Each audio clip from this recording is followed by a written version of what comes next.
യുദ്ധമായാലും സമാധാനമായാലും രാഷ്ട്രീയമായാലുമൊക്കെ സ്ഥിരം ശത്രുക്കളോ മിത്രങ്ങളോ ഒന്നും തന്നെയില്ല.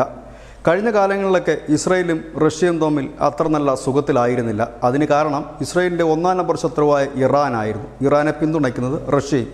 ഇപ്പോൾ കാലം മാറിയിരിക്കുന്നു. ഇപ്പോൾ ഇസ്രയേലിന് തലവേദന സൃഷ്ടിച്ചുകൊണ്ടിരിക്കുന്ന സിറിയയാണ്. സിറിയയിലെ പുതിയ ഭരണകൂടമാണ്.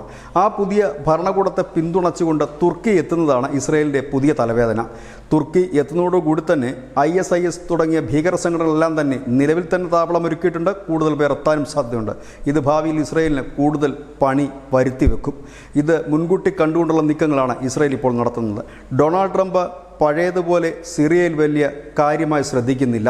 ഒരുപക്ഷെ സിറിയയിലുള്ള US താവളങ്ങൾ, അതായത് സൈനിക താവളങ്ങൾ പൂട്ടിപ്പോകാനും സാധ്യതയുണ്ട്. അവരെയൊക്കെ പിൻവലിക്കാനും സാധ്യതയുണ്ട്. ട്രംപ് ആയതുകൊണ്ട് ഒന്നും പറയാൻ കഴിയില്ല. അഫ്ഗാനിസ്ഥാനിൽ നിന്നും ഇറാഖിൽ നിന്നുമൊക്കെ രാമായണമാണ് സൈനിക താവളം പൂട്ടി സൈനികരെ പിൻവലിച്ചത്. ഒരുപക്ഷെ സിറിയയിലും അത് സംഭവിക്കാമെന്ന് ഇസ്രയേൽ കണക്ക് കൂട്ടുന്നു. അതുകൊണ്ട് തന്നെ തുർക്കിയെ നേരിടാൻ റഷ്യ സിറിയയിൽ ഉണ്ടാകണം. റഷ്യൻ സൈനികരെ സംബന്ധിച്ച് ഇറാൻ്റെ പ്രോക്സികളെ പുറത്താക്കിക്കൊണ്ട്, അതായത് റഷ്യ പിന്തുണയ്ക്കുന്ന ഇറാൻ്റെ നിഴൽ സംഘടനയായിരുന്നു ഇതുവരെ സിറിയ ഭരിച്ചിരുന്നത്. അവരെ പുറത്താക്കിക്കൊണ്ട് പുതിയ ഭരണകൂടം വരുന്നത് റഷ്യയ്ക്ക് ഒട്ടും താല്പര്യമുള്ള കാര്യമല്ല. അതുകൊണ്ട് തന്നെ ശത്രുവിൻ്റെ ശത്രു മിത്രമെന്ന പോളിസിയാണ് ഇസ്രയേലിന് ഇപ്പോഴുള്ളത്. തുർക്കിയെയും ഒപ്പം തന്നെ സിറിയയിലെ പുതിയ ഭരണകൂടത്തെയും എതിർക്കാൻ റഷ്യയുടെ സൈനിക താവളം സിറിയയിൽ ഉണ്ടായിരിക്കണമെന്ന് ഇസ്രയേൽ ആഗ്രഹിക്കുന്നു. അതുകൊണ്ട് തന്നെ അവരെ പിന്തുണയ്ക്കുന്നുവെന്ന് ഇസ്രയേൽ അംഗീകരിക്കുകയും ചെയ്യുന്നു.